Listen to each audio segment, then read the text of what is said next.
Perfect, everyone. Welcome to my car. I'm in a different location today. Today, we're going to be talking about 3 things to do to keep ISA.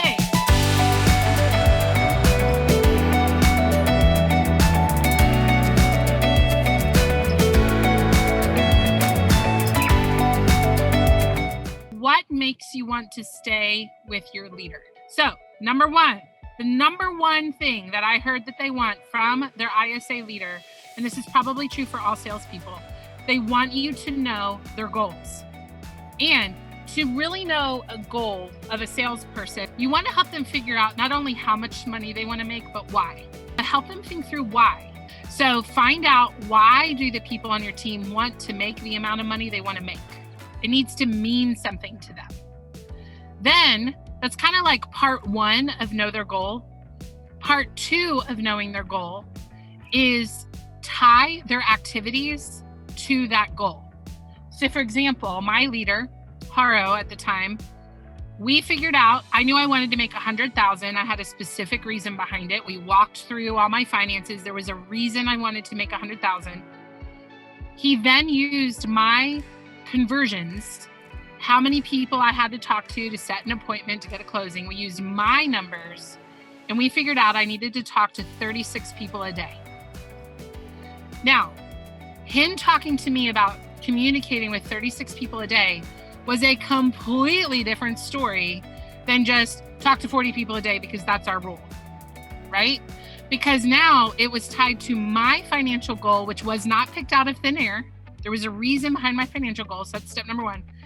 And the production that he wanted from me was about my goal, not his goal. All right, number 2, they wanted a leader that modeled for them what to do. You might be the leader, and sometimes the first person on the team have a system and we love you. But like, your business grew because you have the personality, right? Like, I don't know, I just talk to people and they turn into leads. I don't really know. I don't know what I'm doing. So here's the thing. We need to help you get some systems in place, and that's what I'm here for. So you don't need to go figure all that out all by yourself. But it's still true that you've talked to leads and converted them into clients. So what your ISA wants from you is to listen to you as you make calls. And it's okay if they're calling a lead that you've never called before. They're still a human. I think sometimes we get all in our head about, ooh, this is an expired lead, or ooh, that's a FSBO lead, or oh, it's an internet lead. At the end of the day, are not everybody they're just a human. They're just a human. They're just a human with a real estate need. So I want to give you confidence. If you're sitting here thinking, I don't know how to hire this person, there's some sort of weirdo who wants to be an ISA. I've never done this. I can't imagine being an ISA. Well, I don't ever want to be an agent. I don't want your job. And the thing is, you talk to humans, we talk to humans. You know more than you give yourself credit for. So I hope this gives you a boost of confidence. Let them hear you talk to leads. So let them hear you on the phone.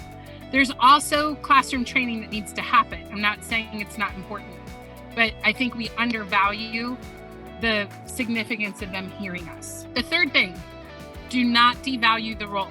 And the number 1 reason people want to leave their team is because they feel disrespected on their team. And so some things you can do to help that. Number 1, make sure you don't talk about the role as if it's the starting role. And all roles are important. Please hear me when I say that. Lead generation. If you don't have quality lead gen, you don't need operations, you don't need transactions coordinators, you don't need agents. So we really actually want to get someone in this role who sees it as a long-term opportunity that why would I ever want to leave? I love the schedule.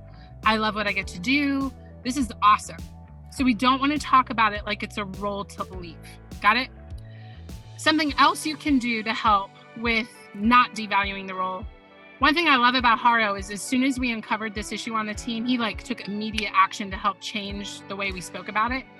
So if an agent came into a meeting and said, yay, I just got an appointment signed, he would say, that is fantastic, Katie. Who set that appointment for you? And by him doing that over and over and over, and by the way, he also said, what operations people helped you with that? So he actually took it to the whole team. Like, yes, agent, you closed it, and we absolutely want to celebrate that because that was a lot of hard work. Who helped you on the team do that? And that really, really made a big impact. All right, guys, I really appreciate you being with me today. I hope to see you in 2 weeks. The class, How to Hire, Train, and Retain ISAs. Tell your friends. A lot of people don't know that class exists, and I'd love to fill it up. So let people know. And hopefully I will see you in 2 weeks. Bye, guys.